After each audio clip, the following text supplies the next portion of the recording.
Hey guys, good evening. Today I wanted to talk to you about the narcissist and karma, or the narcissist and reaping what they sow. Do they reap what they sow? Do they ever uh, get their karma? And I've even been convinced of this, and I know this is a topic that we've talked about a lot, on a lot of these channels and stuff, but it's worth talking about because they're very good about covering up their reaping of their sowing, and I understand that they reap what they sow on a daily basis. Just being a narcissist is a bad thing. But they have part of their power on the negative side. They do have some kind of power, but it's not an ultimate power. It never beats out love, and it's never good for anybody, including themselves. It's a destructive power. Nevertheless, at some point in time, they accepted some sort of benevolence, to accept the benevolence, to receive the power and the control. And so, how I believe that it works for them is that when they were early in childhood, they were hurt enough and they decided to go, they still had the opportunity to go, like I always say, you can head towards the sun, right? I always say when you're in the ditch, head towards the sun, make good decisions every day and it will get better. Well, you can also head towards the darkness, or the moon. And that's what happened in this situation. They decided that they wanted to team up with benevolence. And when they did receive power and control to some degree.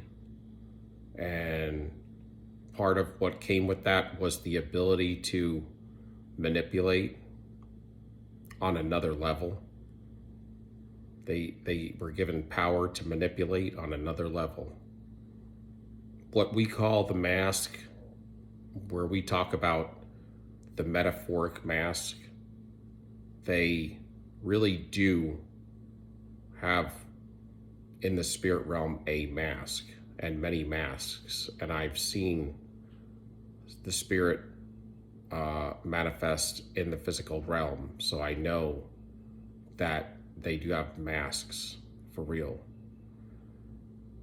And the one I saw was very, very evil. It wasn't pretty at all.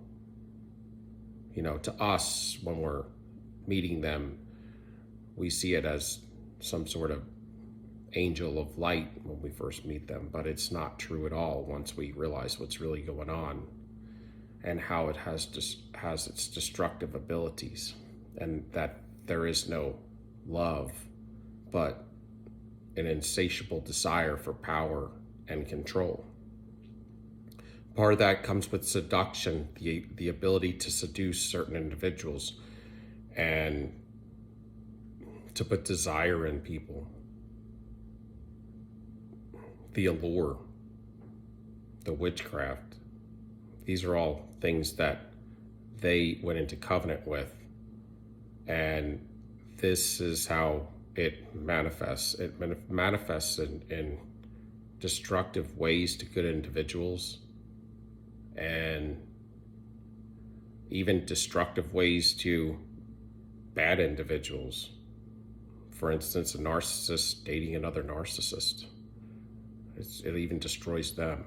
So, and when it cannot destroy you and I, then it destroys them. And it's really on a continuum of destruction on their end, because it really has hollowed, we get hollowed out so bad, but they have become so hollowed out that they're not even there anymore. As much as those things suck fuel all day long, they have sucked the absolute life out of them and have taken over. That they are completely consumed. And so the next step is for them to to completely consume all of your life force. And that's why they have so many X's. They have them lined up like Happy Meals, like plates of food, because they can't help it. The narcissist is, if we had to get objective, when you meet them, you think you're getting a Lamborghini, but really what you're getting once you wake up and understand what you've been dealing with and what's been going on and how it's destroyed your life, you realize that you didn't get a Lamborghini at all. That was just a mirage because you were dehydrated and you were out for some water and you were going through some things. And so when you saw that mirage of that Lamborghini, you ran towards it, and it worked for a minute. The lie always works for a minute, but what you really received once you drank water and you got hydrated and started to look at things again with a new set of eyes, you realized that you really got a lawnmower. And a lawnmower, when you put fuel in a lawnmower and you turn it on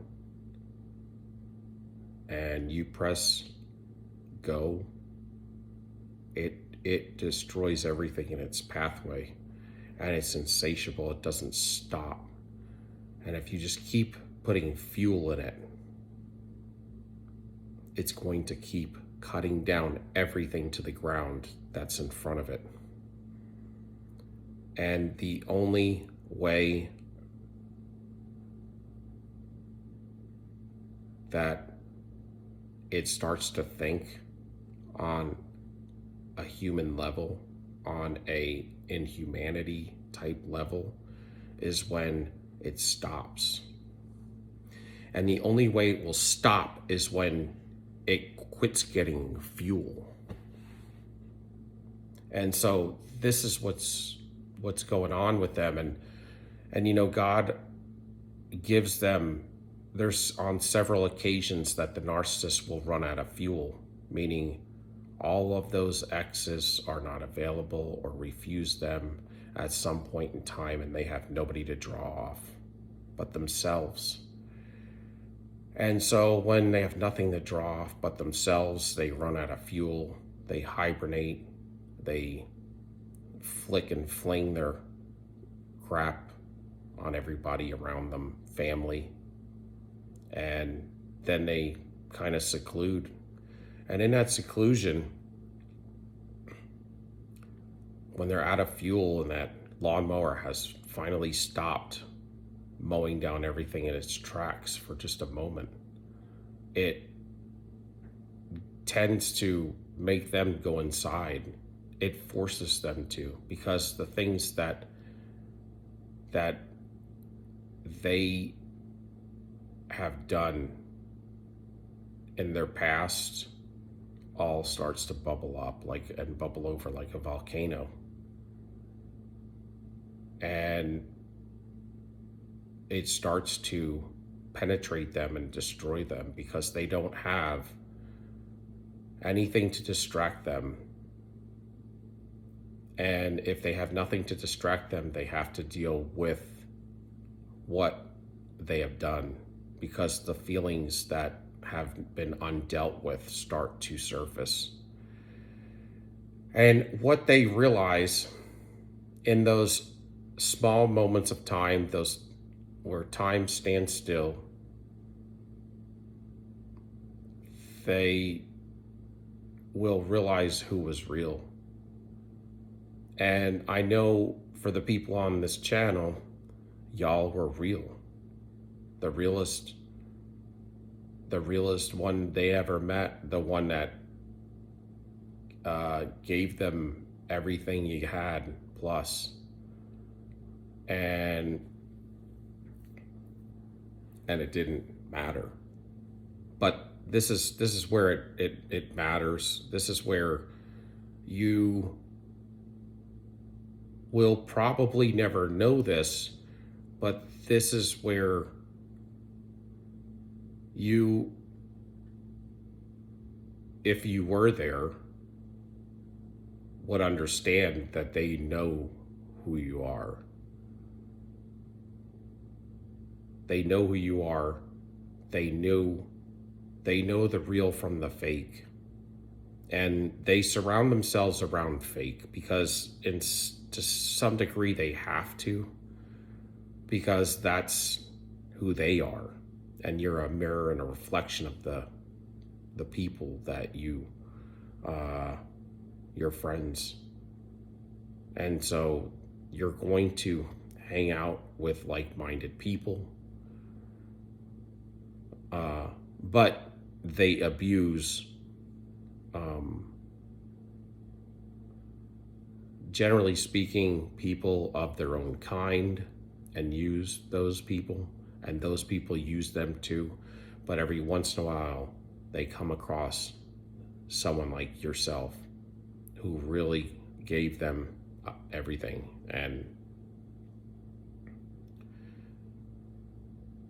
And you will probably never get any satisfaction from this, is my point. And that's why you have to understand and find ways for you to move on without wanting to see them receive their karma.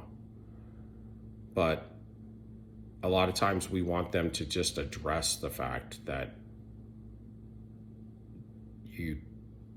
you were who you were. And you're just not going to ever get that.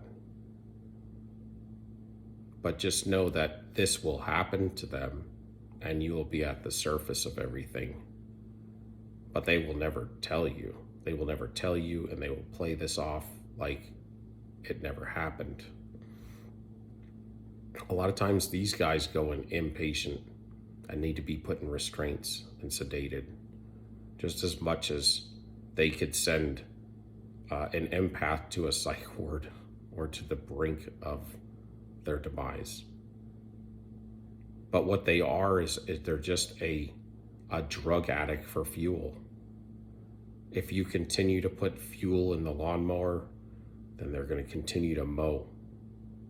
And when they run out of fuel, it's going to stop. But it's not going to change. And the problem is when they went into covenant with this malevolence at an early age, they wanted power and control. And where they really lost themselves is each time. See, they had the ability at that point to get the power and control, but you have to give up something good. And where they lost themselves is every time they found a victim that they could get power and control over, they would get an adrenaline rush. And they would get pumped up. They would be kind of like when you see those movies of like The Godfather or something, and they get revenge. And everybody in the theater is so excited because somebody goes on a rampage, some good person, right? Well, this is how they feel. They feel like this when they're destroying good individuals. But see, in the very beginning, they did get the power and control. They did get that adrenaline rush, that's their drug. The power and control over people and that adrenaline. And they need another hit of adrenaline. And so they got all of that. But to get all of that, they had to make decisions that were evil. They had to decide to get that power and control. They had to destroy somebody. They had to hurt people. And at the very beginning, they they felt uncomfortable doing it, but knew that it would work. And so once they went down that road, they hurt the person, they destroyed them, they got the power and control which they wanted, and then they got a real big bump of adrenaline, a hit. And they hated hurting that person, maybe, and it felt bad, but they loved that hit of adrenaline. And so then they did it again. And they might have been able to get stronger in their trade, get stronger with that force, with that malevolent force, and learn. They had new opportunities to learn better skills. And so then they were able to destroy that next individual even better and get a bigger hit of adrenaline. And then they felt bad, but they really liked that hit of adrenaline because it was twice as good. It really fired them up. It really made them feel awoke.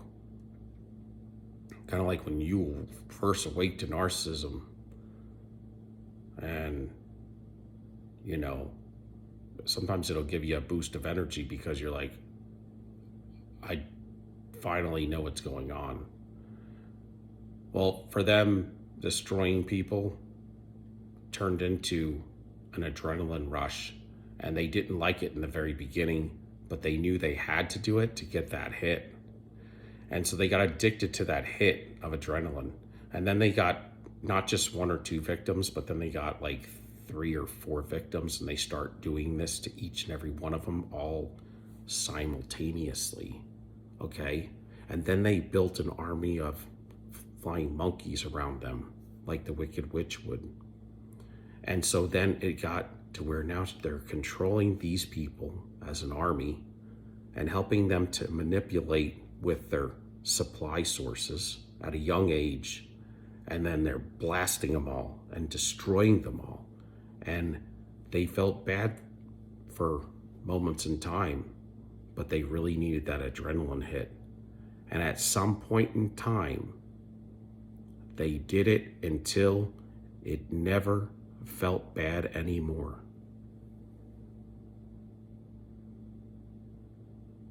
And that's what happens with anything. And that's why we all have to be careful, because if you don't watch your conviction,